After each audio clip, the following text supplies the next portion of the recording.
Salam, selamat pagi Bapak Ibu Saudara semua. Kita pagi ini akan membaca di 2 Tawarikh 26. Kitab 2 Tawarikh pasal 26 ada 23 ayat. Segenap bangsa Yehuda mengambil usia yang masih berumur 16 tahun dan menobatkan dia menjadi raja menggantikan ayahnya Amasya. Ia memperkuat Elat dan mengambilkannya kepada Yehuda. Sesudah raja mendapat perhentian sama-sama dengan nenek moyangnya. Usia berumur 16 tahun waktu ia menjadi raja. 52 tahun lamanya ia memerintah di Yerusalem. Ibunya ialah Goliat dari Yerusalem. Ia melakukan apa benar di mata Tuhan, seperti yang dilakukan Amasya ayahnya. Ia mencari Allah selama hidup Sakaria, yang mengajarnya supaya takut akan Allah. Dan selama ia dari Tuhan, Allah buat segala usahanya berhasil.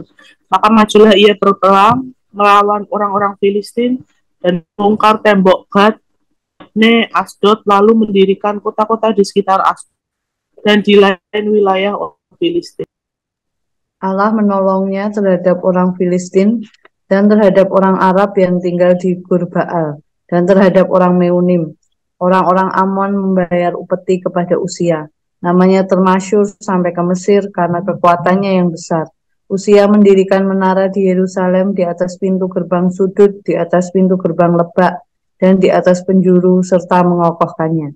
Ia mendirikan juga menara-menara di padang gurun dan menggali banyak sumur karena banyak ternaknya, baik di dataran rendah maupun di dataran tinggi.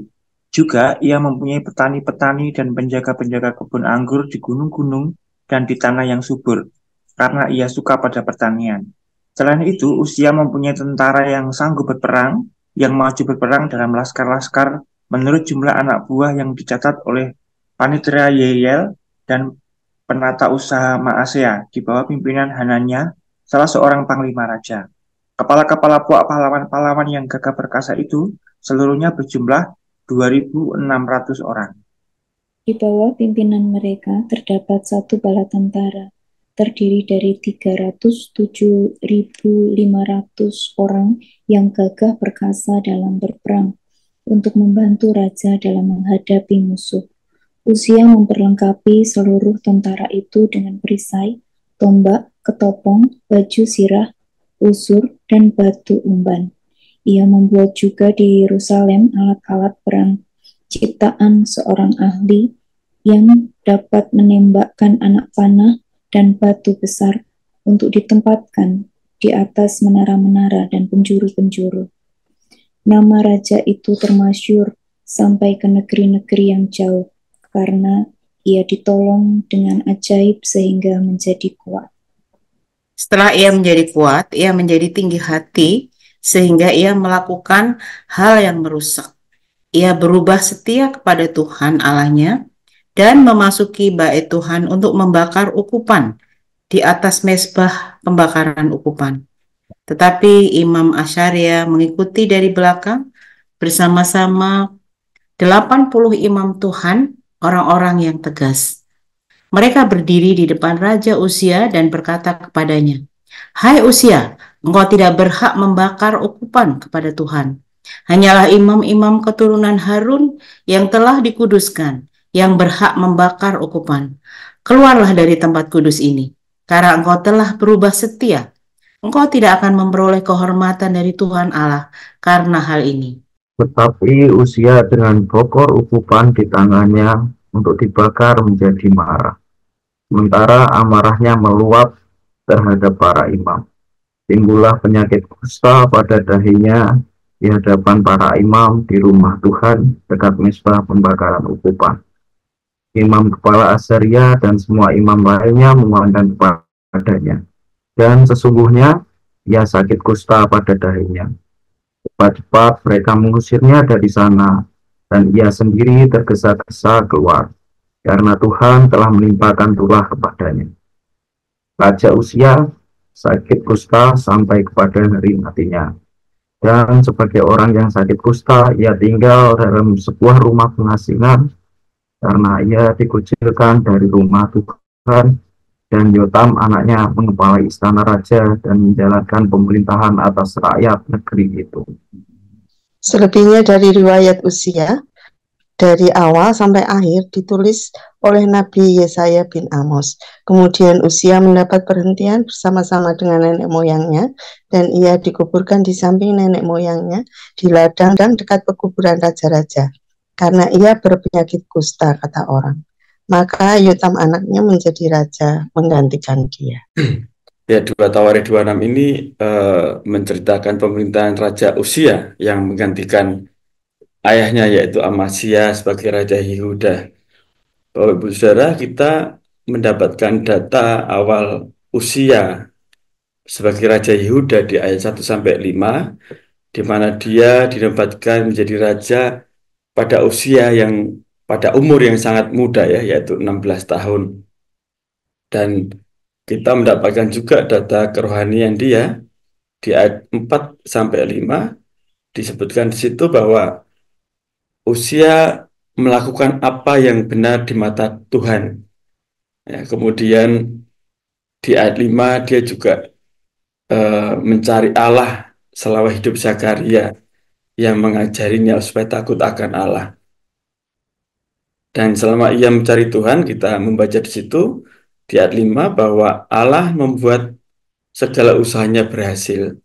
Jadi segala keberhasilan yang ada itu dibuat oleh Allah ya, bukan karena usaha manusia. Kalau kita melihat usia yang menjadi raja begitu muda, kemudian semuanya berhasil, itu semata-mata karena dibuat oleh Allah. Kemudian kita bisa melihat hal-hal keberhasilan Uzia karena penyertaan Allah di ayat 6 sampai 15. Di ayat 6 kita bisa melihat bahwa Uzia mendapatkan keberhasilan di bidang militer ya. Jadi dia berperang melawan orang Filistin, dia membongkar tembok Gad, Yabne dan Asdod. Ya, kita tahu di mana kota-kota itu adalah kota-kota yang besar orang Filistin. Kemudian dia mendirikan kota-kota di sekitarnya. Artinya adalah Uzia memenangi perang melawan orang Filistin tersebut, bangsa yang besar itu. Kemudian Allah juga menolong Uzia terhadap orang Filistin, orang Arab, dan juga orang Meunim. Nah, keberhasilan Uzia yang lain yaitu ayat 8 namanya masyhur sampai ke Mesir ya. Kita tahu Mesir itu negara bangsa yang besar, dan nama Uzia sampai ke sana karena kekuatannya yang besar, dan orang Amon membayar upeti kepada Uzia. Jadi secara pemerintahan Uzia juga dibuat Tuhan berhasil, namanya masyhur sampai ke negeri yang jauh. Dan di ayat 9 kita membaca di situ bahwa Uzia juga mendirikan menara di Yerusalem, di atas pintu gerbang Sudut, di atas pintu gerbang Lebah, dan di atas penjuru, serta mengokohkannya. Jadi dalam hal pembangunan, Uzia juga melaksanakan hal yang bagus, memperkuat tembok Yerusalem. Jadi di sini kita melihat ada keberhasilan yang Tuhan berikan kepada Uzia di bidang militer, menang perang, di bidang pemerintahan, di mana namanya masyhur, kerajaannya masyhur, kemudian juga di pembangunan Uzia mengokohkan benteng Yerusalem. Kemudian di ayat 10 kita melihat juga keberhasilan yang dibuat Allah untuk Uzia itu di bidang ekonomi dan pangan ya. Kita membaca di situ Uzia mendirikan menara-menara di padang gurun, kemudian juga menggali banyak sumur ya. Kenapa Uzia melakukan itu? Karena ternaknya banyak ya. Kemudian juga tanah pertaniannya juga banyak, sehingga dia harus membangun menara-menara pengawas dan juga menggali banyak sumur untuk mendapatkan air. Dan dalam dalam pertaniannya juga ia mempunyai petani-petani mempunyai penjaga kebun anggur di gunung-gunung dan di tanah yang subur. Jadi kita melihat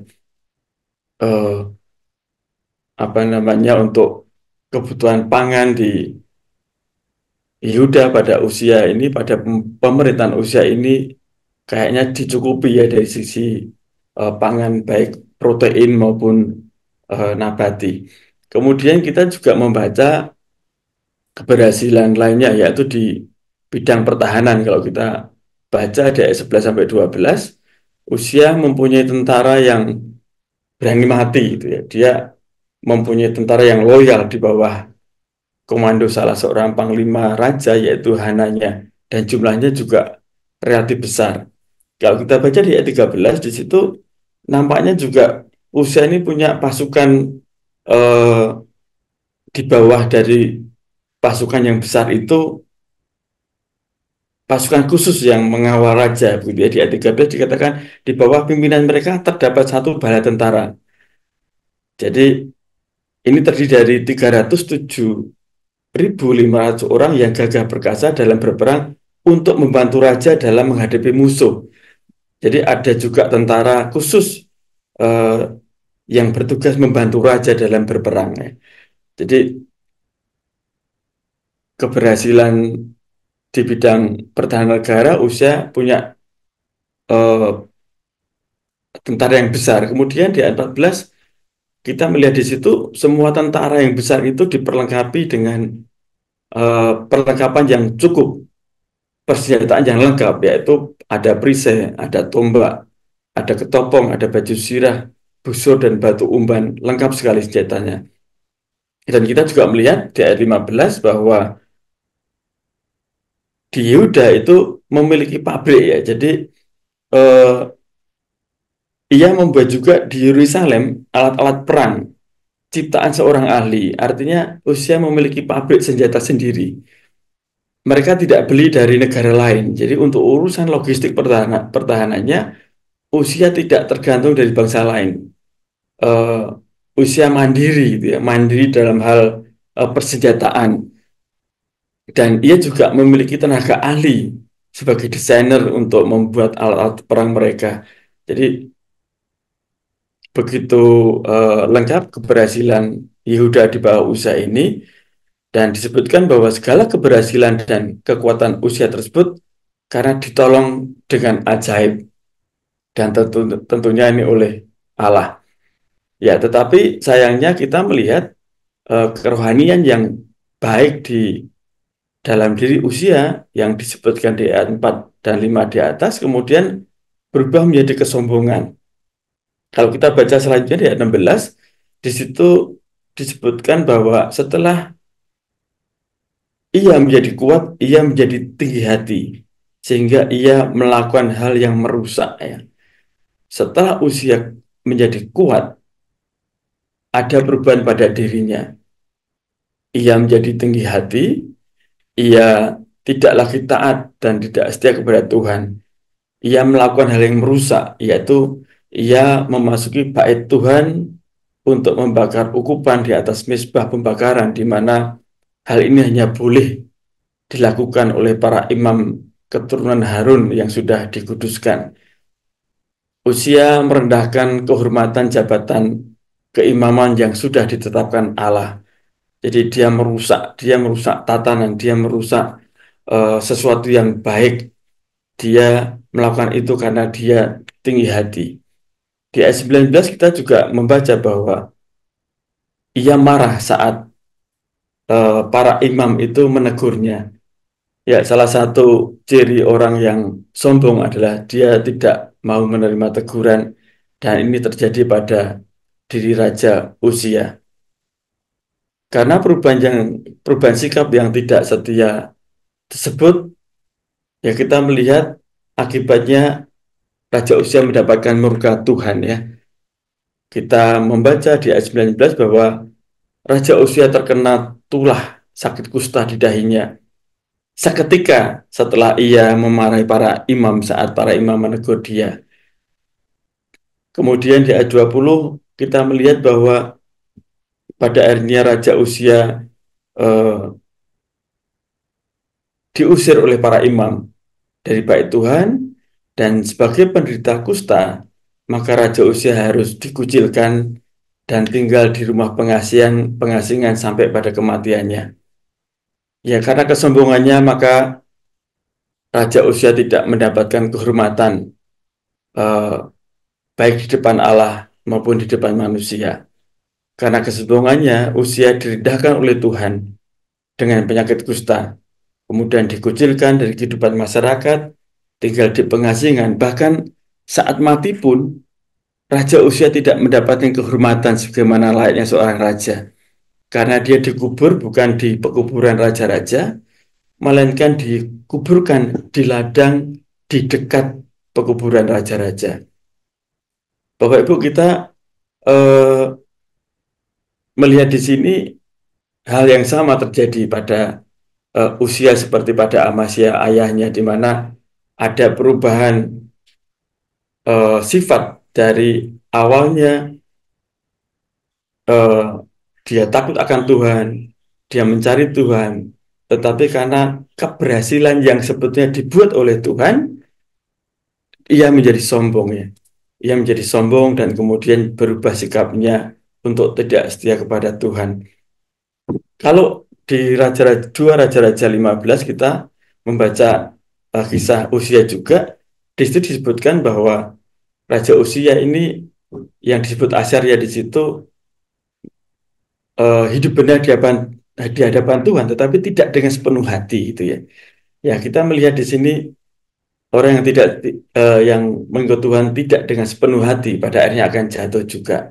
Jadi banyak kita melihat ya orang-orang yang awalnya hidupnya susah, tekun, pada saat dia masih berjuang, ia jujur, dia rajin, dia taat pada Tuhan, tapi begitu sukses itu kemudian meninggalkan Tuhan.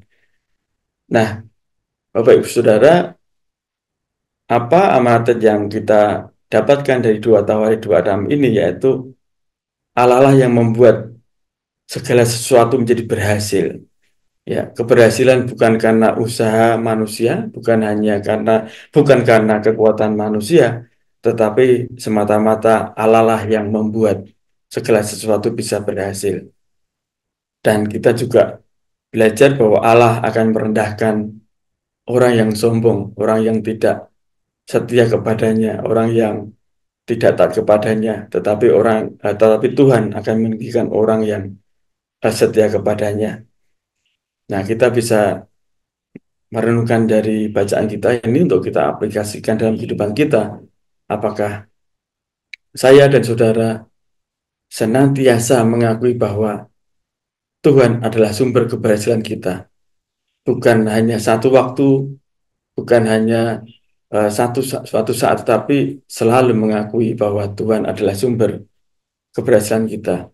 Yang kedua, apakah saya dan saudara juga sudah memiliki sikap rendah hati dan setia kepada Tuhan senantiasa, selalu, sepenuhnya, bukan pada saat-saat tertentu. Demikian renungan pagi ini. Tuhan memberkati kita semua. Amin. Ya, amin.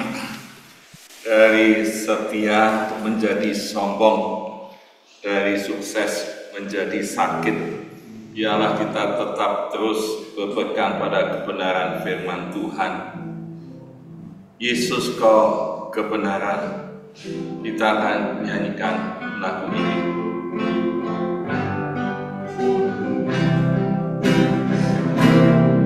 Yesus kau kebenaran. Yeah.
pagi ini kita jangan sampai berubah.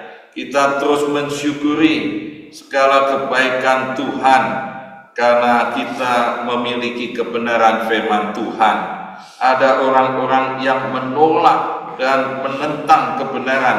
Kalau kita ada di dalam firman Tuhan, kita bersyukur. Hati yang suka firman Tuhan, kita bersyukur bersama-sama di dalam nama Tuhan Yesus. Tuhan, kami mengucap syukur segala kebaikan Tuhan. Khususnya Tuhan sudah berfirman, Tuhan sudah memberikan firman menjadi manusia dalam Yesus. Adalah jalan, adalah kebenaran, adalah kehidupan, dan kami boleh berpegang pada kebenaran di dalam firman Tuhan lewat Alkitab yang kami yakini dan terus dipelajari. Kami mengucap syukur dengan adanya KTPK CBC, Gerakan Cinta Alkitab ini. Kami terus bersyukur dan kami terus memuji kebesaran-Mu Tuhan.